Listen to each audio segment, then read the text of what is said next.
नमस्ते जी, welcome back to my channel. So कैसे हो आप सब। तो इस वीडियो में हम डिस्कस करेंगे इग्नू एमएससी 03 यानी कि ब्रिटिश नॉवेल्स के मोस्ट इम्पॉर्टेंट और मोस्ट एक्सपेक्टेड क्वेश्चंस जिनके इस बार के एग्ज़ाम में आने के चांसेस हैं।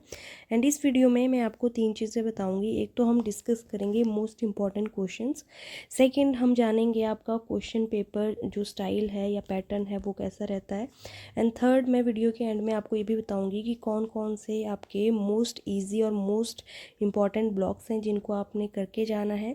एंड लास्ट में मैं आपको ये भी बताऊंगी कि आपके जो क्वेश्चंस हैं उनको आपने किस तरह से अटैम्प्ट करना है, कौन कौन से एलिमेंट्स हैं जो आपको इंक्लूड करने हैं अपने आंसर में। आपको कोई भी क्वेश्चन आता है, अगर आप उन 3 से 4 एलिमेंट्स को भी अगर एडअप करते हो आपके आंसर में, तो आपका क्वेश्चन जो है वो अच्छे से हो जाएगा। तो वो सब चीज़ें हम डिस्कस करने वाले हैं, तो वीडियो स्टार्ट करते हैं।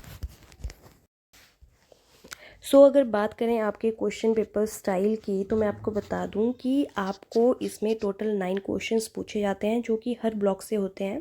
एंड आउट ऑफ 9 क्वेश्चंस आपको एज़ पर योर चॉइस कोई भी 5 क्वेश्चंस अटैम्प्ट करने होते हैं। इसमें आपका एक क्वेश्चन जो है वो 20 मार्क्स का रहता है, तो आपको 5 क्वेश्चन अटैम्प्ट करने हैं। तो इस तरह से आपका ये जो एग्ज़ाम है ये 100 मार्क्स का कंप्लीट बनता है। तो इस तरह का आपका स्टाइल रहता है। तो अब मैं आपको नेक्स्ट बताऊंगी आपके ब्लॉक वाइज हर ब्लॉक के मोस्ट इंपॉर्टेंट क्वेश्चंस। तो देख लेते हैं हमारा ब्लॉक फर्स्ट जो कि है हेनरी फील्डिंग का टॉम जोन्स। तो इसमें हमारा फर्स्ट इंपॉर्टेंट क्वेश्चन है, discuss the importance of structure of Tom Jones in the context of its episodic form. Second question है, Fielding's Tom Jones depicts marriage as a social arranged institution titled in favour of man. And question number third है, in what way is 18th century society reflected in Tom Jones? Do you think it is a realistic reflection? तो ये तीनों question आपके important रहेंगे आपके block first से जो कि है आपका टॉम जोन्स। उसके बाद बढ़ते हैं हमारे नेक्स्ट ब्लॉक की ओर जो कि है ब्लॉक सेकेंड, जेन ऑस्टन का प्राइड एंड प्रेजुडिस। तो हमारा फर्स्ट क्वेश्चन है, discuss the themes of love and marriage in Pride and Prejudice with special reference to Elizabeth and Darcy. And second question है, Pride and Prejudice represent love as a impossibility in marriage. Do you agree? And third question है, discuss the distinguishing features of any 4 male characters Pride and Prejudice. तो ये था हमारा second block. उसके बाद बढ़ते हैं हमारे थर्ड ब्लॉक की ओर जो कि है हमारा वुदरिंग हाइट्स। सो हमारा फर्स्ट क्वेश्चन है, do you agree that at the heart of novel Wuthering Heights lies the tumultuous Heathcliff Catherine relationship? Comment on the significance of this relationship in the novel's plot. Second question है, examine how multiple perspectives enrich the narration of Emily Bronte's novel Wuthering Heights. And third question है, how does Emily Bronte depict suffering in Wuthering Heights? हमारा next block है block fourth. तो देख लेते हैं यहाँ से आपके कौन कौन से इंपॉर्टेंट क्वेश्चंस बनते हैं। तो ब्लॉक फोर्थ है आपका चार्ल्स डिकन्स का ग्रेट एक्सपेक्टेशंस। फर्स्ट क्वेश्चन है, many critics have expressed the view that deep down Great Expectations like many of Dickens novels is a fairy tale. Do you agree with this view? And second question है, consider Charles Dickens Great Expectations as novel based on the Victorian theme of self improvement. And question number third है, Great Expectations merges the notions of respectability and criminality. Discuss with examples. बढ़ते हैं हमारे next block की ओर जो कि है हमारा block number fifth जो कि है जॉर्ज इलियट का मिडल मार्च। हमारा फर्स्ट क्वेश्चन है, how does George Eliot engage with the woman question in Middlemarch? And second question है, examine how George Eliot employs a polyphony of voices to depict the provincial realities of Middlemarch. And third question है, bring out the role of community in determining character and behaviour in Middlemarch. देख लेते हैं हमारा next block जो कि है block six, Heart of Darkness. इसमें हमारा फर्स्ट इंपॉर्टेंट क्वेश्चन है, bring out the significance of the description he dies as he lived in the context of goods in the Heart of Darkness. Second question है, examine the symbolic significance of the title Heart of Darkness. And question number third है, do you agree with अचीवीज views that Conrad's novel Heart of Darkness depict Africa as a place of negations? Next block है block seventh, James Joyce A Portrait of Artist as a Young Man. First question है comment on the employment of the stream of consciousness technique and the use of epiphany in the Joyce novel A Portrait of the Artist as a Young Man. Second question है discuss the symbolic element woven into the structure of A Portrait of the Artist as a Young man. And question number third है Joyce use is a narrative techniques which is integral to the unfolding of a portrait of the artist as a young man discuss। So next है हमारा block 8 जो कि है E.M. Forster A passage to India.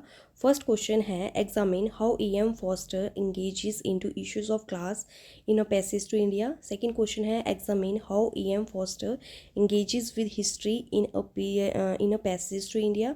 And question number third है A passage to India is structured around a web of themes, discuss any to with reference to the associate characters. And ये वाला आपका block जो है काफ़ी important है, passage to India, यहाँ से क्वेश्चन आता है।